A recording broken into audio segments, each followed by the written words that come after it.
Emmanuel Macron has claimed victory in the French election, securing a clear majority of around 57%. He's the first French president to be re-elected in 20 years. Today, you have chosen a humanist project, ambitious for the independence of our country, for our Europe. To see his shirt done up. Macron faces an uphill battle to unite the country after his far-right opponent Marine Le Pen made significant gains on her 2017 election result. She ran on policies like prioritising French citizens for housing, welfare and jobs, and banning the hijab.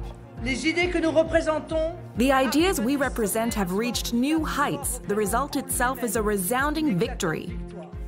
The election result has, however, sparked violent protests by Le Pen supporters across the country. Brendan Byrne is a former Australian ambassador to France and he joins us. Brendan, what is the feeling in France right now? Hi, Chrissy. Well, as the French would say, it's a grand ouf, which is kind of like a few. I thought ouf was an egg. That is an egg. Maybe it's my pronunciation. Look, there's relief because the far right got 41% of the vote in the second round. I just had a quick exchange last night with one of Macron's ministers and they're elated, but the country remains quite divided. I think the challenge now for Macron is to use his second 5-year term to bring some of those people closer to being more involved in government, dealing with cost of living pressures. But look, the French are hard on themselves. As Victor Hugo said, I'd rather have an intelligent hell than a dumb paradise. And, this is still the most touristed country in the world. Unemployment's down to 7%. They got some of the best foreign investment last year of any European country. So the French are by nature philosophically very hard on themselves. And Macron's speech last night was very conciliatory. He's aware that the rate of abstention is the highest in 50 years, and he's got to deal with a lot of people who wanted Marine Le Pen as president. On Le Pen, so she's had a few cracks at this now and she's continued to fall short. Is this it as far as her presidential aspirations go? I hope so. 3 goes, 2 second rounds. Look, she did not badge herself as the far right at all. She changed the name of the party from Front National to Rassemblement National.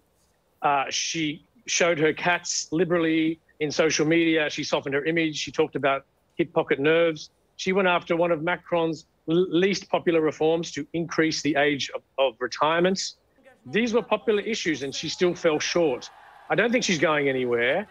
She's still associated with the far right. And given that, her vote keeps growing. You say she's had 3 cracks at it. It's getting bigger and bigger.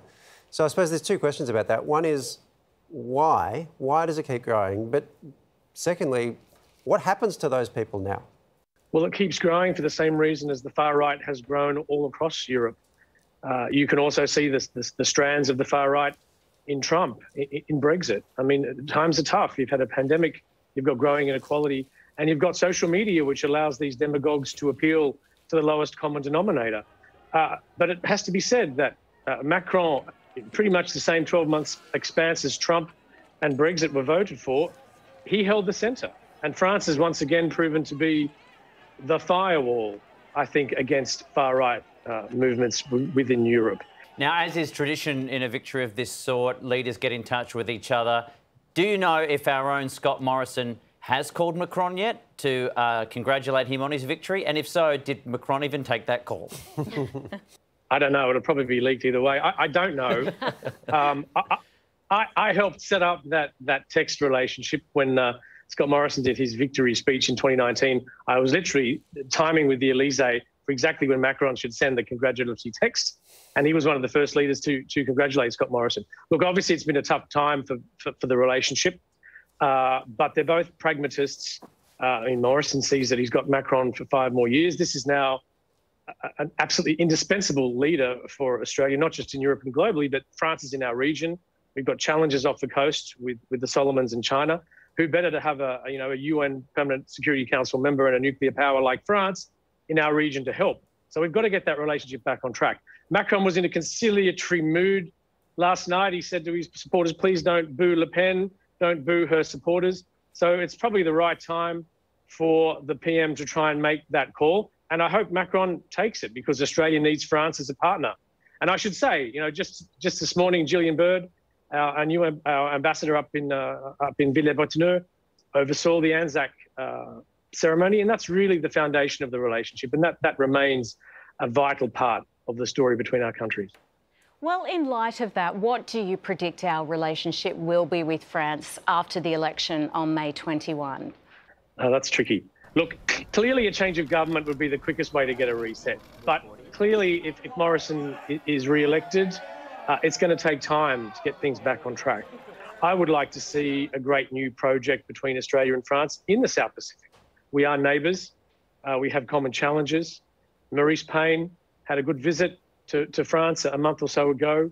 So things are moving. It's going to take time. I mean, you know, it's Gallic pride that's been wounded here. The French understand we have our own national interest to protect, but it was a little bit of rugby league diplomacy that I think we could have done without, and it's going to take time to heal, and that will be a slower rebuild if the government's returned.